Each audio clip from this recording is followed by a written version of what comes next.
Você sabe quem é Theodor Dalrymple? Se você não conhece, é um crítico que você precisa conhecer.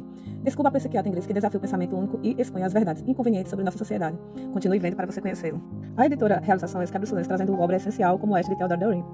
Críticos que não seguem a tradição marxista raramente chegam às nossas prateleiras. Isso nos priva de repertório essencial para entender nossa época. Quem é Theodor Dalrymple? Psiquiatra inglês que usa o pseudônimo de Theodor Dalrymple, mas seu nome é Anthony Daniel. Ele teve uma experiência real, trabalhou toda a vida em hospitais e regiões pobres, entre presos e dependentes químicos. Ele é conhecido como o profeta da modernidade, ficou famoso ao prever as manifestações de Londres de 2011. Theodor Dalrymple não prevê o futuro por magia. Sua capacidade de antecipar eventos sociais vem de décadas observando o comportamento humano nas trincheiras da sociedade.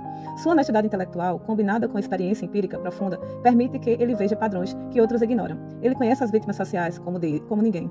O livro Podres de Mimados trata das consequências do sentimentalismo tóxico, uma análise devastadora da herança romântica no comportamento contemporâneo. Lançado em 2011, este livro examina os efeitos colaterais do romantismo no Reino Unido, mas sua análise transcende as fronteiras e toca a totalidade do mundo em que vivemos.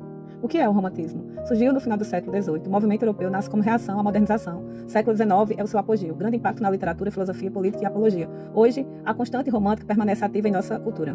Segundo Dalrymple, o romantismo é riqueza e perigo. Tem o seu lado bom e o seu lado ruim. O lado bom, movimento cultural de enorme riqueza, produziu grande parte do pensamento moderno, questionou os excessos da razão. Do outro lado, o lado tóxico, deu origem ao sentimentalismo tóxico, criou os mimados contemporâneos, produto pobre do romantismo original. O romantismo é uma doença. Quem falou isso foi Johann Wolfgang von Goethe, um dos maiores escritores alemães. Definiu assim o movimento que ele mesmo ajudou a criar. Em O Sofrimento de Jovem Werther, escrito em 1774, Goethe conta a história de um amor impossível que leva ao suicídio. Segundo a lenda, muitos se mataram com o livro nas mãos. Mas qual seria esta doença? Por que tantos falam em sintoma mal-estar, sofrimento, desespero e melancolia? A raiz do mal-estar romântico advém da Revolução Industrial, produção em série e vida utilitária, iluminismo, terror das luzes ao racionalismo extremo, aí o capitalismo, o sentimento de ser uma coisa, uma reitificação. O romantismo nasceu como grande mal-estar com a modernização. Friedrich Schiller já descrevia no século XVIII o sentimento de fragmentação do homem europeu. Diante do mal-estar, os românticos cultuavam a noite, o amor impossível, a natureza, o passado, sentimentos como paixão, amor e o mistério. Tudo que os românticos viam como oposto ao terror das luzes, do dinheiro, da produção em série. Segundo esses três autores aí, que eu não vou saber falar o nome, o romantismo foi essencialmente alemão. Os estados alemães entraram na modernização mais tarde que a Inglaterra e a França, de modo mais abrupto. Saindo de uma condição feudal e pobre após a Guerra dos 30 anos, provincianos e mercados pelo pietismo luterano pessimista, os intelectuais alemães sofreram agudamente com os ganhos da racionalização. Foi no plano político que o romantismo se tornou pai das utopias anticapitalistas, a raiz. Jean-Jacques Rousseau, do século XVIII.